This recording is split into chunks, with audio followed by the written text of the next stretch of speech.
¿Qué tal? Les habla Jorge Gestoso. En el programa de hoy, los derechos laborales en Ecuador, con otra notable invitada, Marcela Arellano, presidenta de la Confederación Ecuatoriana de Organizaciones Sindicales Libres, directamente desde Quito. Marcela Arellano, una cálida bienvenida al programa. Estimado Jorge, un gusto saludarle desde la Confederación Ecuatoriana de Organizaciones Sindicales Libres desde la CEOS, una central sindical ecuatoriana. Justamente un gran gusto de tenerte como invitada, Marcela. Estás en Quito y acabas de llegar de Ginebra. ¿Qué estuviste haciendo allí? Efectivamente, Jorge, está en este momento desarrollándose la 112ª Conferencia Internacional del Trabajo. Esta conferencia reúne a trabajadores, reúne a empleadores, reúne a gobiernos para tratar los problemas del mundo del trabajo. En esta ocasión se trataron los temas del trabajo y cuidados, se trataron los riesgos biológicos, pero hay una tercera comisión que es de carácter permanente en esta conferencia, ¿no? La Comisión de Aplicación de Normas. Esta comisión revisa los casos más peligrosos de los países que incumplen derechos y que están siendo observados precisamente por este escenario de la Organización Internacional del Trabajo. El Ecuador, lamentablemente, volvió a entrar a esta lista, estuvo en el 2022, en estos últimos años ha estado en el 2019, en el 2022 y ahora nuevamente en el 2023. Y ha sido observado por el Convenio 87, relativo a la libertad de organización, a la libertad de los trabajadores de sindicalizarse. Entonces, la pregunta que te quería hacer de base es: ¿dónde están hoy los derechos laborales de los trabajadores en Ecuador bajo el gobierno de Daniel Noboa?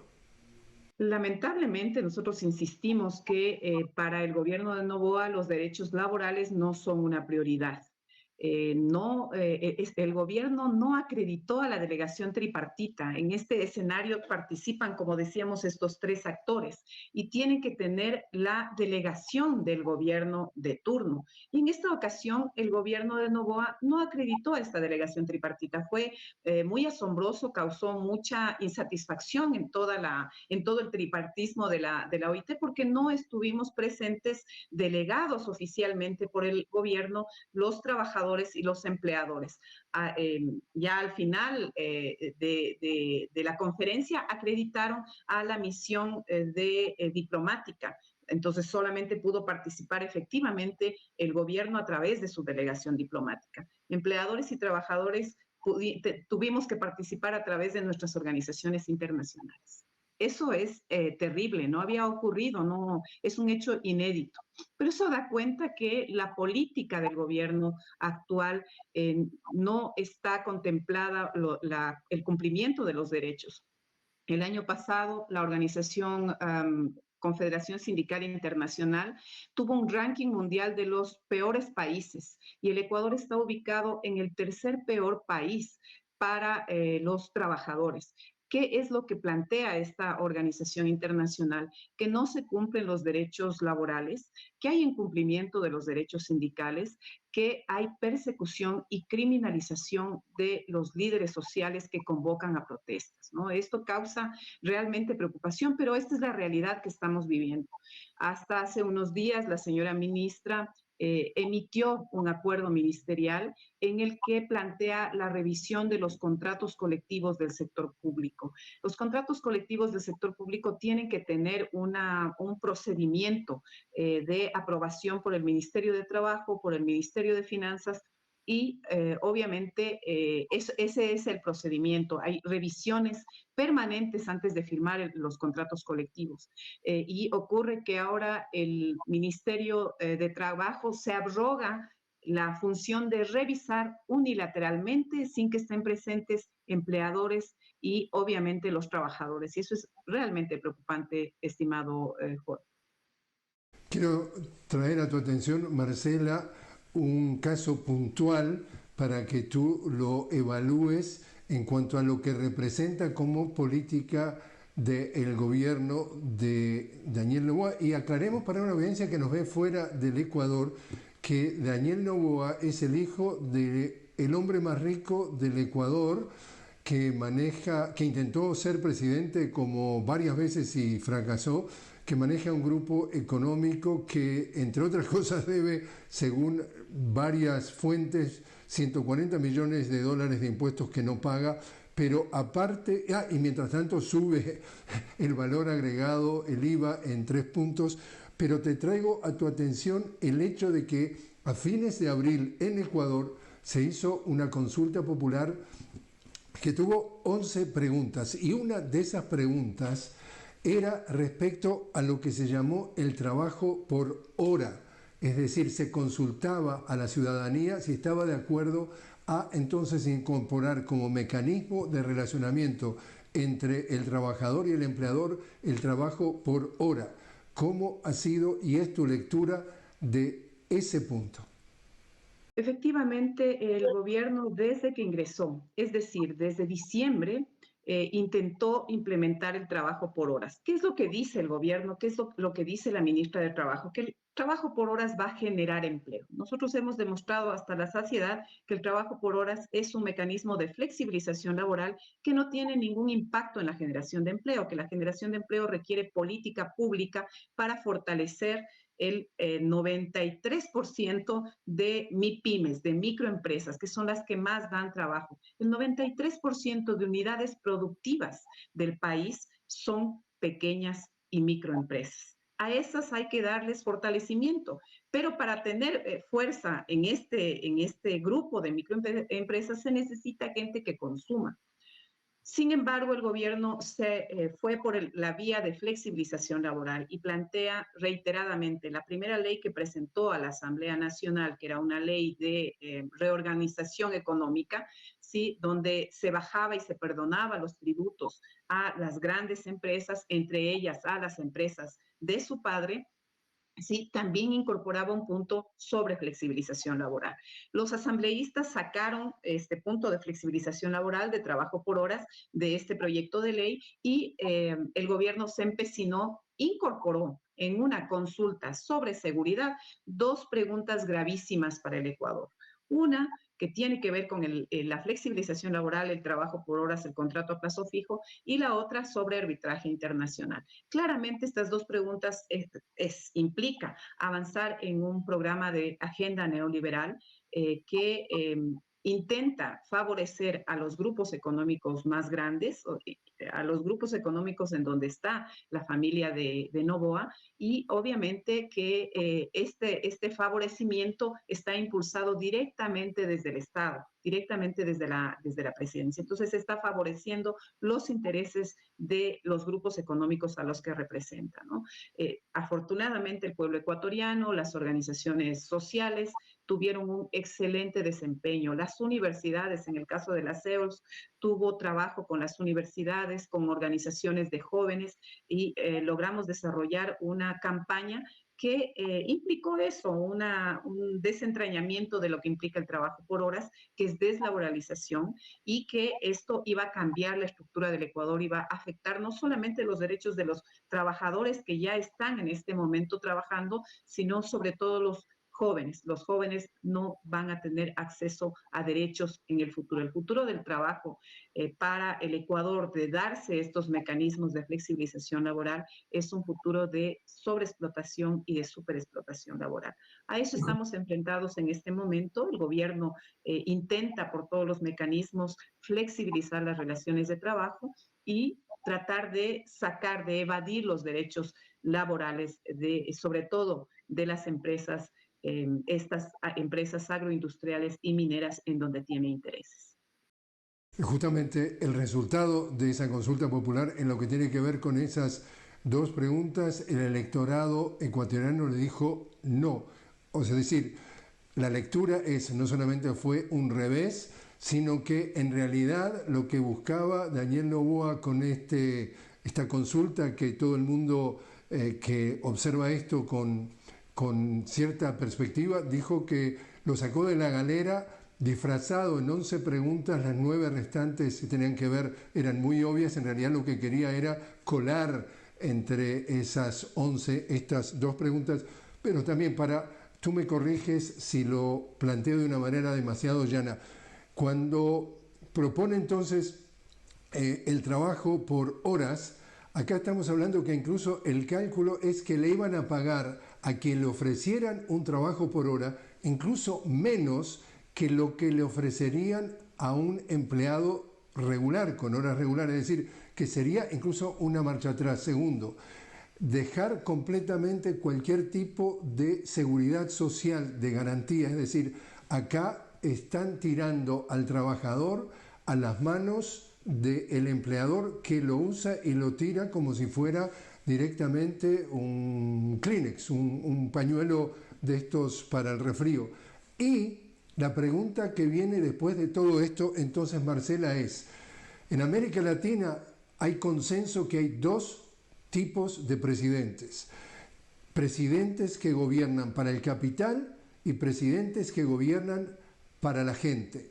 Con esta prueba de impulsar que el trabajador ecuatoriano no tenga ningún tipo de seguro social, de garantía social, ¿está gobernando para la gente ecuatoriana o está gobernando para el capital?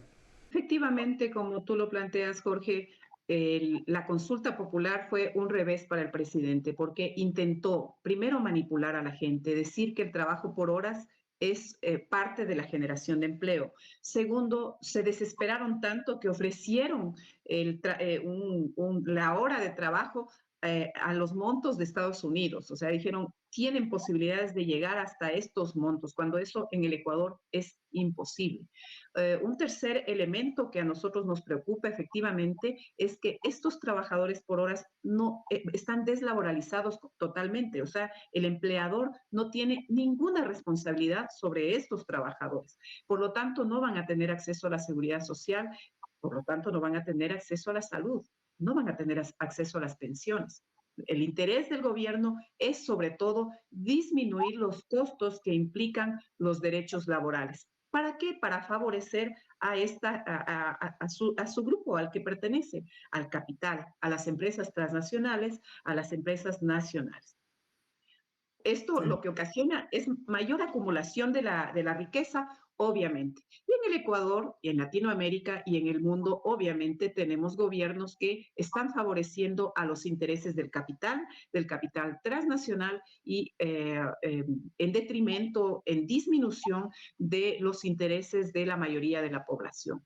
Nosotros aspiramos que en el Ecuador, las próximas elecciones, logremos una unidad de tal magnitud que logremos enfrentar esta situación, esta grave situación, y se logre recuperar el control del Estado ecuatoriano para soberanía, para los derechos. El Ecuador es un país megadiverso, es un país de gente muy trabajadora, es un país que tiene posibilidades de desarrollarse, pero que lamentablemente hemos tenido gobiernos que gobiernan junto a los intereses de las transnacionales y del gran capital. Y esto tiene impactos duros en el medio ambiente, en los derechos y en la vida de la gente. Marcela, te invito a hacer una pequeña pausa. Estamos hablando con Marcela Arellano directamente desde Quito. Marcela es la presidenta de la Confederación Ecuatoriana de Organizaciones Sindicales Libres. Estamos hablando sobre cómo están los derechos laborales de los ecuatorianos bajo la presidencia de Daniel Noboa. Enseguida regresamos.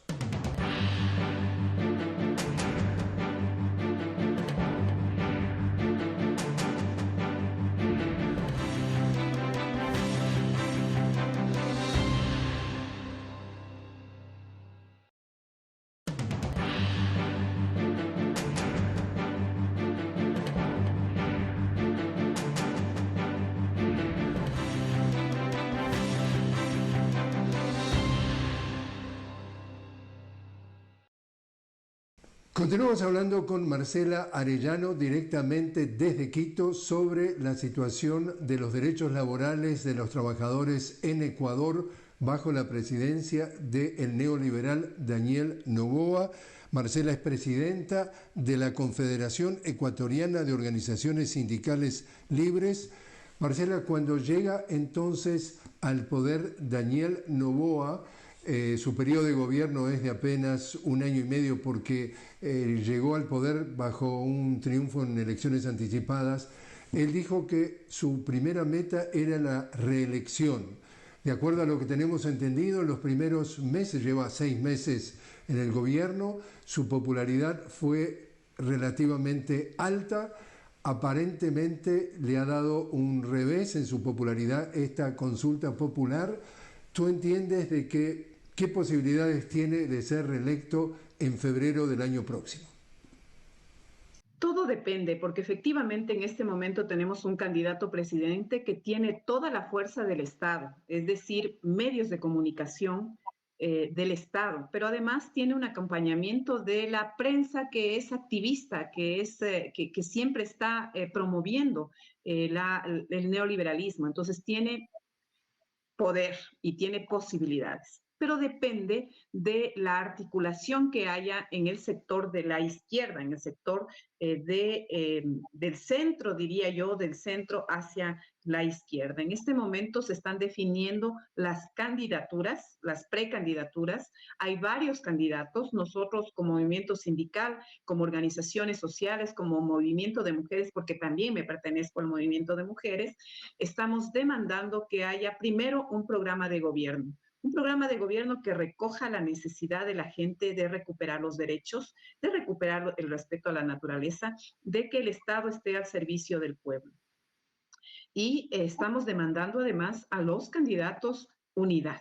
Es necesario que los partidos de izquierda, los partidos de centro hacia la izquierda, logren un proceso de unidad, no solamente en el programa, sino efectivamente de unidad de candidatos. Eso nos posibilitaría estar en la segunda vuelta electoral. Ojalá que ganara en la primera, pero esperamos estar en la segunda vuelta electoral y derrotar a este tipo de gobiernos que son de ultraderecha y que vienen a destrozar al Estado y a imponer sus intereses por encima de los intereses de la población.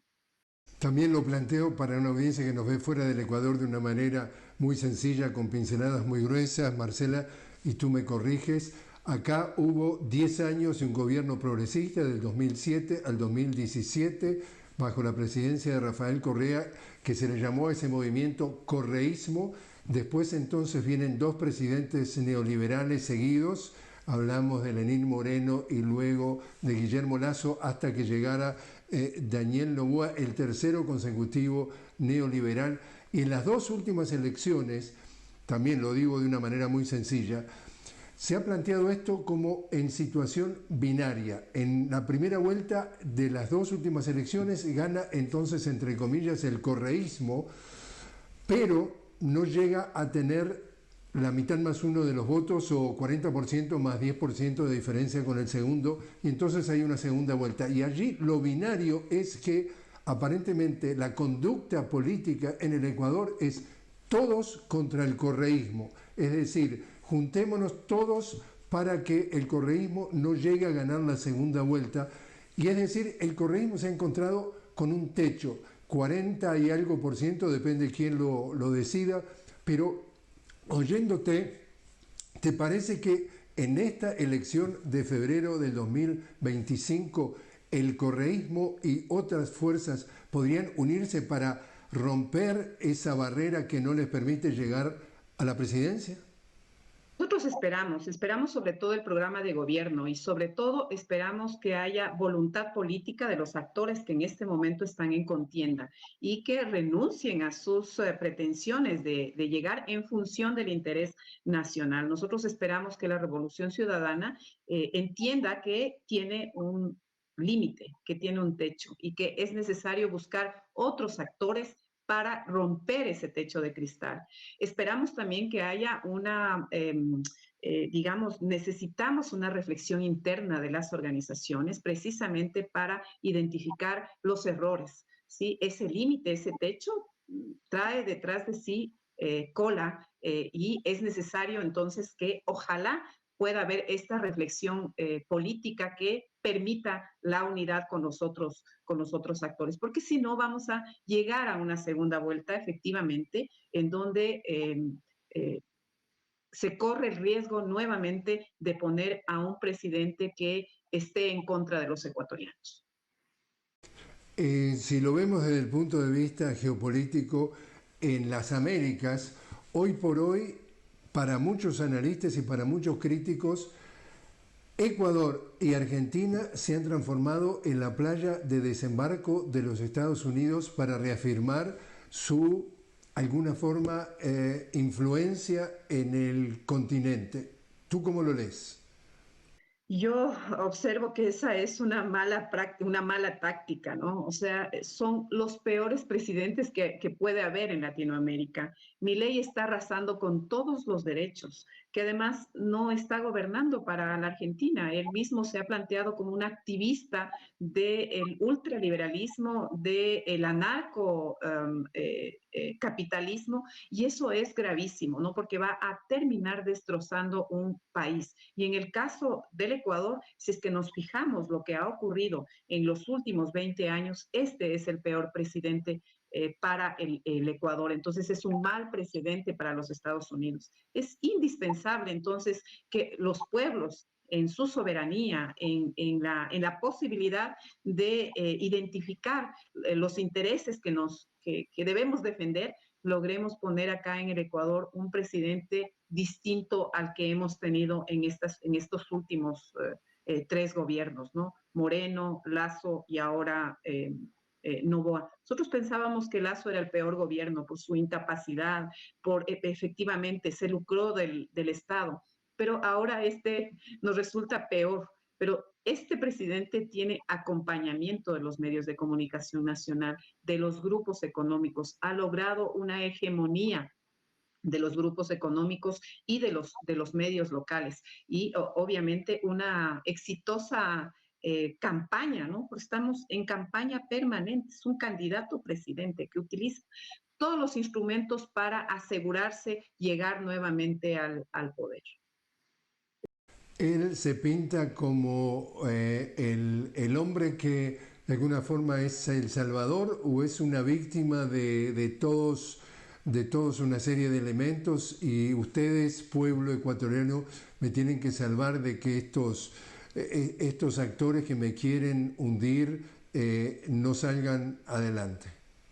Esa ha sido la estrategia de Moreno, esa ha sido la estrategia de Lasso y ha sido muy bien repetida por este presidente, ¿no? Este presidente que no respeta ninguna normativa internacional, se ha ido contra el sistema de derechos humanos internacional que tanto le ha costado construir a la humanidad, se está yendo contra los derechos laborales, los derechos de libertad sindical y obviamente está generando en este momento una situación de crisis interna terrible, porque además de las medidas que ha tomado, los paquetazos que ya le ha entregado al pueblo ecuatoriano, ahora pretende eliminar los combustibles. Esto va a ser la gota que derrame el vaso, porque la gente no aguanta más.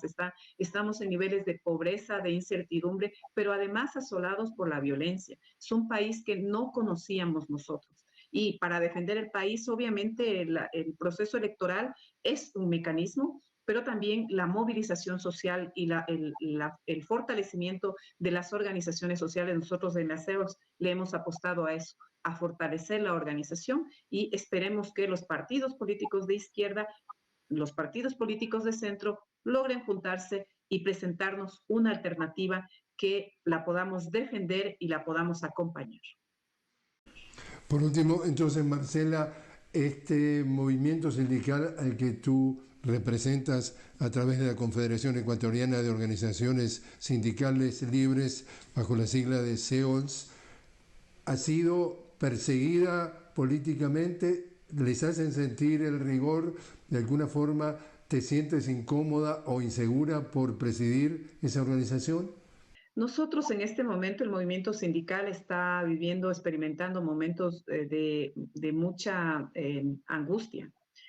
Primero porque se están limitando los derechos, la Organización Internacional del Trabajo y sobre todo el tripartismo está muy preocupado de lo que está pasando acá en el Ecuador y obviamente en un escenario de violencia, en un escenario de declaratoria de conflicto armado interno, donde se ubica en las declaraciones del presidente, en las declaraciones de las autoridades, ubican a toda oposición como vinculada al crimen organizado, el hacer sindicato es peligroso, el defender derechos es peligroso. Entonces, sí nos sentimos en un escenario de peligro, pero nosotros vamos a seguir defendiendo derechos. La CEOS lo ha hecho durante 62 años y lo vamos a seguir haciendo. Marcela Arellano, muchísimas gracias por haber estado con nosotros. Gracias a ti, le pedimos al pueblo unidad, gracias por estar pendientes de lo que sucede en mi país de maíz.